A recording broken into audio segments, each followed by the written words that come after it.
I'm David Lombardo, and this is WCNY's The Capitol Press Room. We're checking in with Laurie Wheelock, Executive Director of the Public Utility Law Project of New York, which advocates for consumer protections for utility customers, and she's here to reflect on the recently completed legislative session, as well as actions underway at the state's utility regulator. Welcome back to the show, Laurie. Thanks for having me back. Well, the big headline from the legislative session in terms of relief for utility payers came in the state budget with a $1 billion commitment to a rebate check worth up to $200 for joint filers making up to $150,000. What do you think of that as a way to provide utility relief? Because this is going out to more than 8 million New Yorkers. It's not necessarily the most targeted relief program out there. So what do you think of this use of $1 billion? Well, Pulp is very supportive of any sort of subsidy that we can get, especially for our demographic. Pulp, our focus, low income, some of the most vulnerable New Yorkers, and they have been through it. It was not that long ago we had the federal government shutdown last fall that resulted in, honestly, New York doing its best on SNAP food benefits, and the home energy assistance program was delayed for, a period of time where the state was starting to get cold. And so we see this. We see this as helping our demographic, but we also see it as an acknowledgement that not just low income people are struggling. We also feel this through our hotline. People call us every day looking for help. And it's not just low income households. We have farmers, we have small business owners. And so having these rebate checks come out, I think step one is an acknowledgement that different various income levels are struggling. And then it's the, okay, what else? And that's really important to Pulp. We appreciate all the programs, all the funding in any way we can get it, but it does come down to really looking at the rates themselves.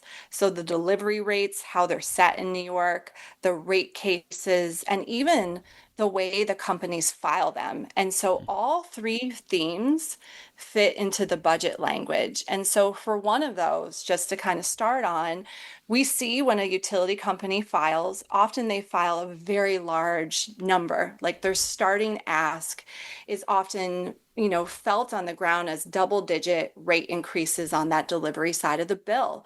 And then we go through this long 11-month rate case process, sometimes longer. And ultimately, a deal comes out. It's called the joint proposal. We look at it, and even in the last Con Ed rate case, the press release and the statements were showing a 75% or higher decrease in what they had been asking for.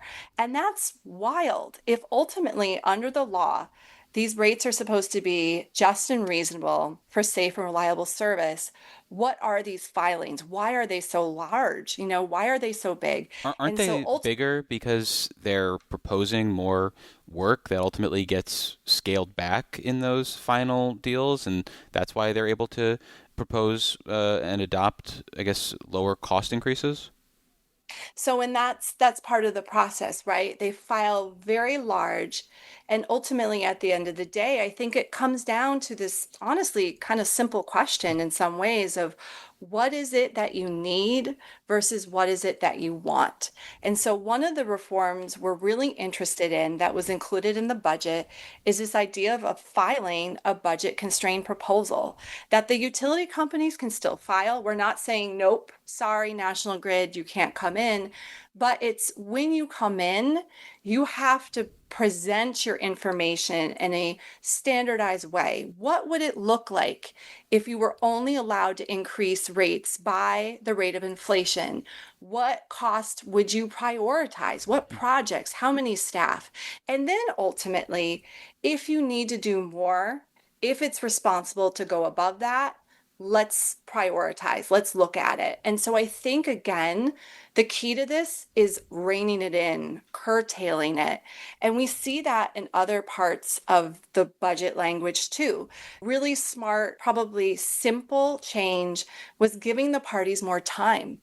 Under the law, we used to have 11 months and we'd have to get almost like an approval or an extension. And every time we would see another month go by, they retroactively collect from the ratepayers at the end.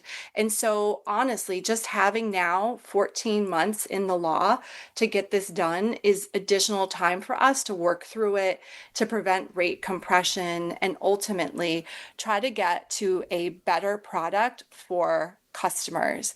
The next part, just to flag, is one of, I think, the harder ones. It's going through and thinking, okay, rates are supposed to be just and reasonable again. What does that mean? And picking up certain costs and going, is this just? Is this reasonable? Should ratepayers be having to pay for travel costs? There was language about donations to political donations, charities, things of that nature, really kind of again shaking out what should customers be paying for and what they shouldn't. And so again, very interesting mix of approaches that are trying to like curtail and cut back some of those costs ratepayers have been paying.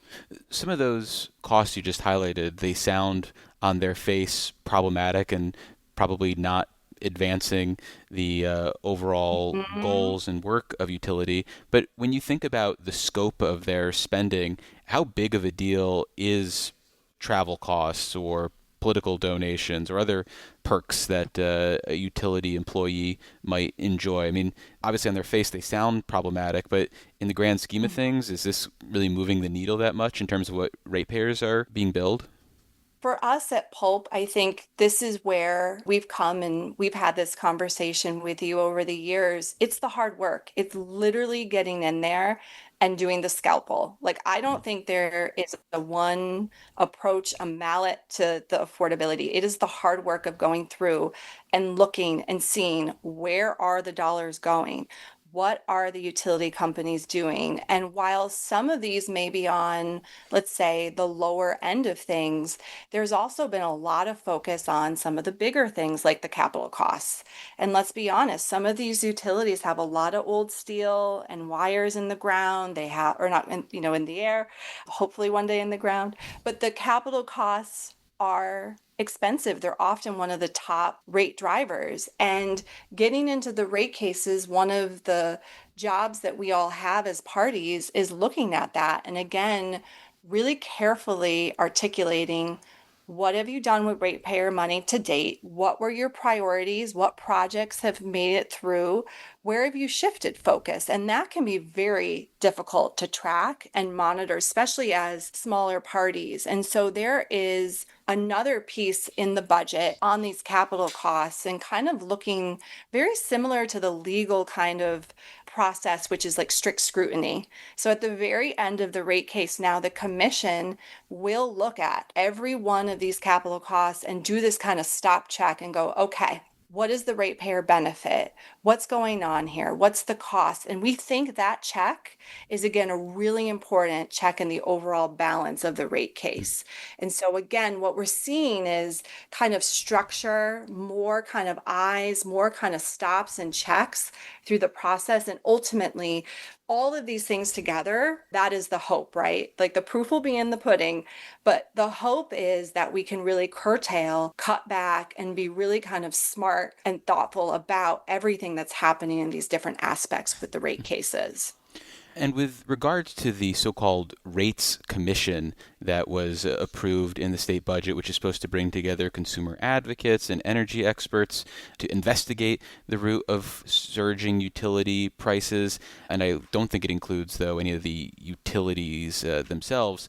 Is this a case where we probably already know the answers and politicians are just looking for cover? Or do you think there are real questions and real answers to be uncovered by this commission? Yeah, Pulp is really looking forward to the creation of this. This was one of the recommendations we were supportive of back in September during the hearing, and ultimately excited to see that they're looking for potentially diverse entities, groups to be a part of this. To your point, I think some of the questions we have answers to, but others we don't. And again, this is something that not only New York is struggling with, but other states as well. And other states are also looking into things. So I believe it makes a whole lot of sense. Ultimately, there'll be a report, there'll be public hearings that will come through the process. So I think it's a way for us to really collectively come together, look at all the different factors, right? It's not just the world that Pulp sees through the rate cases and delivery, but Mm. also supply, potentially generation. All of these things will kind of have a place to come to, and it gives a year. One of our concerns with some of the more generic proceedings are often there's really not a set end date to the work that Pulp does a lot of times, but knowing this is expected, it's a year-long process. We want a report and we want recommendations and then further action. We like the way that's set up, and honestly, very hopeful that we're going to be able to answer some of the questions we know, but also probably hit on things that need to be talked about and need to be really dug into deeper. Well, a standalone bill that lawmakers signed off on will require, if enacted into law, the state's utility regulator, the Public Service Commission, to consider the economic impact of a rate increase by utilities before approving it. And this can include the impact on the consumers themselves, but it doesn't spell out how these considerations should be judged against other factors like the need for investments in the grid. Given that backdrop, do you view this bill as a substantive change to the status quo, or is this more symbolic and feel good in nature? So we see this bill ultimately really creating sort of guardrails Mm. around that principle I talked about earlier. What is just and reasonable? You may have a very different definition or understanding of what that might be from, me or someone else. And so we see this as kind of taking that language a step further and almost creating some sort of like, again, check in the balance. And the language does say we want to look at unemployment data, income information for these customers. How many of the utility customers are on social services programs? What are their average bills looking like? What's that latest consumer price index? And so, again, it's creating a bit more structure in that review and directing focus into the affordability considerations to take into. Pulp welcomes it. I think, again, we're very interested in finding ways to look at the process, be very honest with the times we're in, and just try to fill it out a bit more, create more structure, and then standardization between rate case to rate case, if you will. Any other bills stand out to you from the legislative session, or maybe bills that didn't get across the finish line? One in particular is about medical coding. In New York State, we do have a number of codings that customers can get that ultimately provide various protections to their account. And it's everything from medical hardship, someone in the home, maybe they have, severe asthma. If they lose electricity, they are going to have some sort of health risk because of that, to life-sustaining equipment. So we have these codings already, but they are extremely difficult to get. And every utility is a little bit different. And the hoops and the jumps and the escapades we have to go through to help customers get these protections that they should be warranted under the law, it's heartbreaking. And so we are very grateful to Assemblymember Pollen and Senator Comrie. They had a bill that just couldn't quite get there to the floor at the end of session. And these, again, are protections that customers should have when we're looking at extreme weather events, outages. We want Con Ed, National Grid to know who their vulnerable customers are. And after a quick break, we'll continue our conversation with Laurie Wheelock, Executive Director of the Public Utility Law Project of New York. Support for the Capitol Press Room comes from O'Donnell and Associates, a public affairs firm providing strategic guidance to businesses and nonprofits on navigating policy and regulatory issues. More information is available at o'donnellsolutions.com. I'm David Lombardo, and you're listening to WCNY's The Capitol Press Room, and we're continuing our conversation with Laurie Wheelock, Executive Director of the Public Utility Law Project of New York, which advocates for the state's utility customers. We're going to pick up our conversation talking about legislation that was approved at the end of the legislative session that would impose a one-year moratorium on the licensing of new data centers in New York. Pulp is very much in support. We think it's a smart pause. We see the risk on the rate side and that cost side when it comes to both delivery and supply. In all honesty, we have concerns, but we also we are worried about water and noise pollution and light pollution, things that we're seeing in other states that we hope New York can get in there, do the work that's necessary to really regulate them before it gets any further into the process. Well, Lori, can you flesh out a little bit more why data centers are potentially a concern for Yeah. utility payers? Because in some circumstances where we have, say, a ton of excess capacity, they can be good for people's electric rates, but it doesn't seem like necessarily that's the case in New York based on our power grid. So, what is the issue here with the potential expanse of data centers and why a 1 year Mhm. moratorium on permitting is a positive thing from your perspective? Yeah, absolutely. So to dig in a little bit deeper, we've had data centers in New York, right? 4 years. But we also now look at the state of the grid. We do have certain utility companies that maybe have more reliability concerns than others. And so if you start to look at a lot of these requests from the AI driven data centers, a lot of them are targeting upstate New York, and in particular, like the NYSEG Argini service territory, which is in an active rate case right now.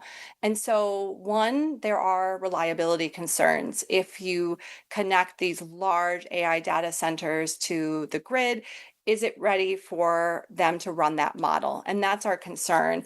It's not like a manufacturer or industry. Often, when that model is run, it can be unexpected. It's a very large draw on the grid, which can be destabilizing and concerning. We worry about the structure, the integrity, the reliability.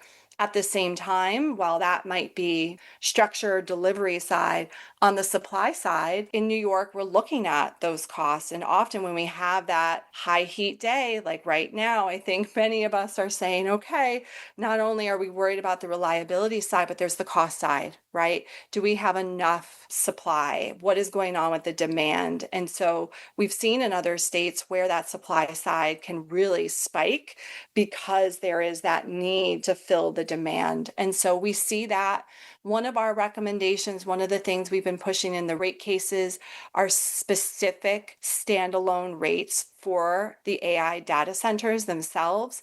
We have residential rates, we have industrial. We think that there should be a separate set for that. And so the bill not only recommends that and looks into studying it, but again, gives that 1 year just to kind of pause and give all the regulators on the various sides of this, from environmental to that utility side, just a little bit more time to work through what's needed.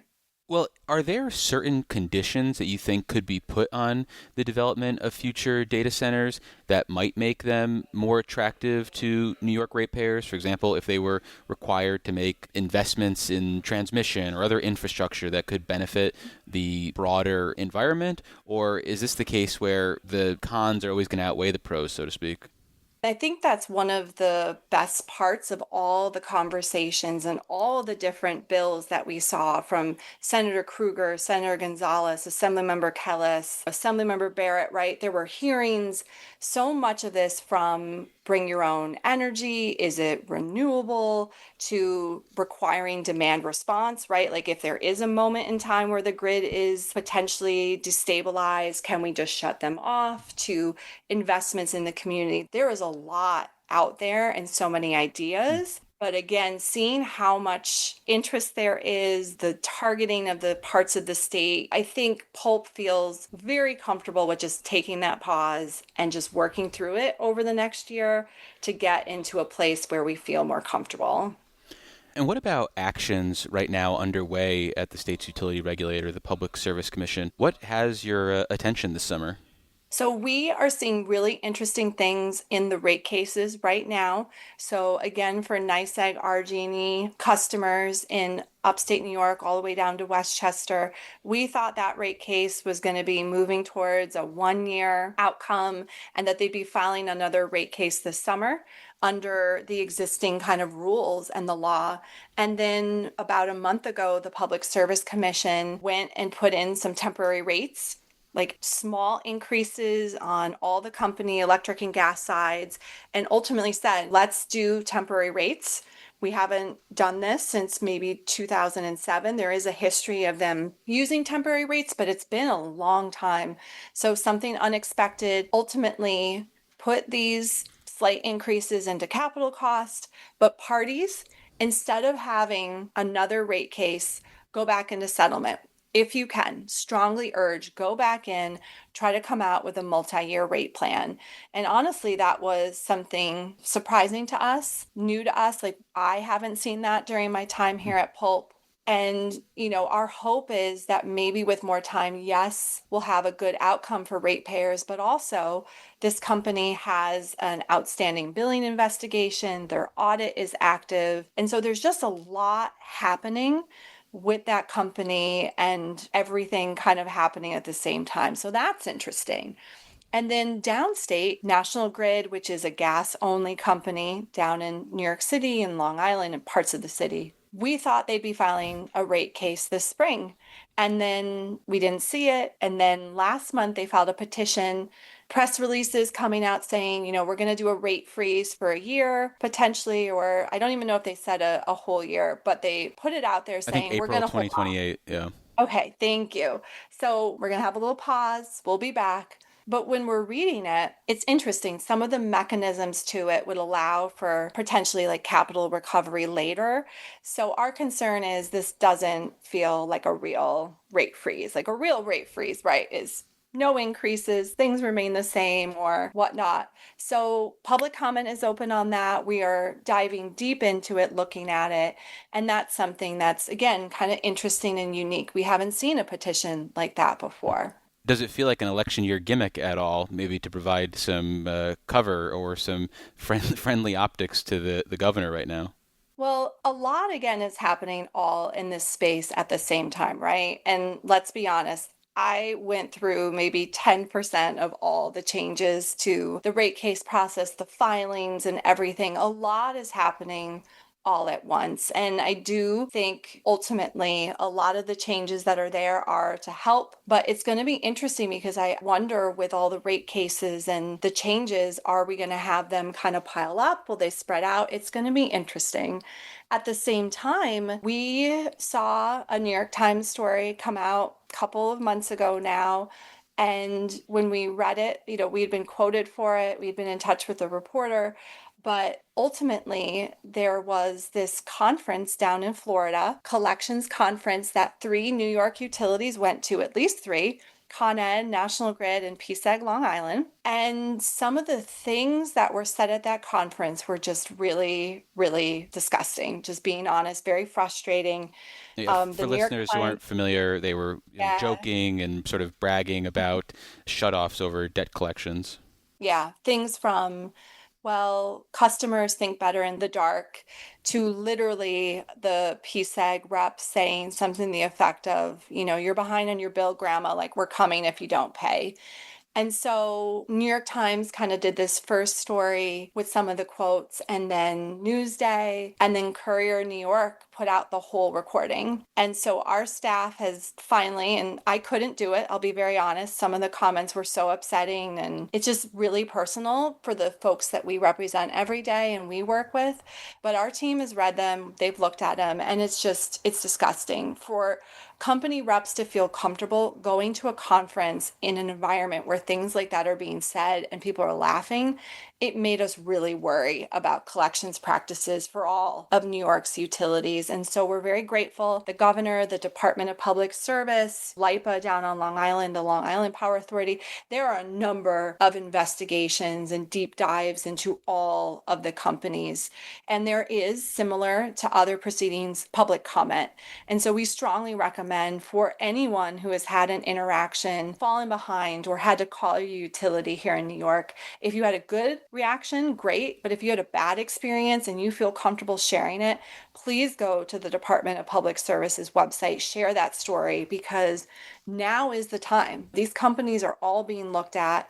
We see the good and the bad through the work we do, helping people every day through our hotline and working with the utilities. But this really was alarming to us. And there is a moment here to do that deep dive and really see what all of the companies are doing on the collection side. Do you have any sympathy, though, for those utilities that are trying to collect their, I guess, rightfully owed bills? Because I know that can be a challenge. We hear a lot about people who have real significant financial hardship and are struggling to pay their bills. And then at the same time, we hear people say at the end of a lease, just stop paying their utility bills in the final couple of months. So, I mean, do you have any sympathy for the utilities and their experience and what they're trying to do to collect what they're owed? I see the structure. It is a regulated monopoly. Their rates are set on the delivery side through this process, but ultimately the utilities are nothing without their customers. It's a two-way street. And unfortunately, though, a lot of times we hear from individuals who have tried talking to their utility company and they're struggling, or they had a bad interaction, or something did happen and they need extra time. Some utilities will work with their customers. We've had some great stories, some great experiences, but other times we've had heartbreaking, really disappointing interactions, either things the customers have shared with us or what we see even through our own interactions. And we deal with it. We go to the utility, we talk to them. In New York, we do have the Department of Public Service, they're the regulator. So a lot of people don't know. You can go to the department. You can file an inquiry if you have questions you can't get answered from that utility. If you've tried working with them and you can't get that satisfactory resolution, you can go to the department. But a lot of people don't know it. And we hear things all the time. We had a woman come to us this week. Her utilities have been shut off for probably a week now. It's hot. The account was in her father's name. She has told her utility, and it's very upsetting that her father is deceased, that he passed away. It's upsetting to her. And when we got to her, she already had two other legal service groups trying to help her restore service, get an account in her name. So my team went to the company, and the very first thing after pulling up this story in this case, in this situation, they said, "Well, where's your father?" And we're like, "Are you serious? We the whole point here is this person's father had a tragedy and they're without power." This is where a lot of people honestly give up. So I think at the end of the day, like taking the personal out of it and looking at it, what are the trainings like? What are the backup supports? Are they screening people for the protections, the accounts, the rates, the low income discounts, the programs, right? We now have an expanded energy affordability program in New York. It's new. We're trying to get people into that program. It's constant work. It's constantly looking at that process and saying, is it working? And also acknowledging the rates are high and people do struggle with that. Well, unfortunately, that's all the time we have for this conversation. We've been speaking with Laurie Wheelock. They're the Executive Director of the Public Utility Law Project of New York. Laurie, thanks as always for making the time. Thanks for having me back. Thanks for listening to today's edition of the Capitol Press Room. For an insider take on what's happening in state government, check out our Dispatches from Planet Albany show, available wherever you get podcasts or at capitolpressroom.org. Join us again for Capitol Press Room, a production of WCNY Connected, Syracuse.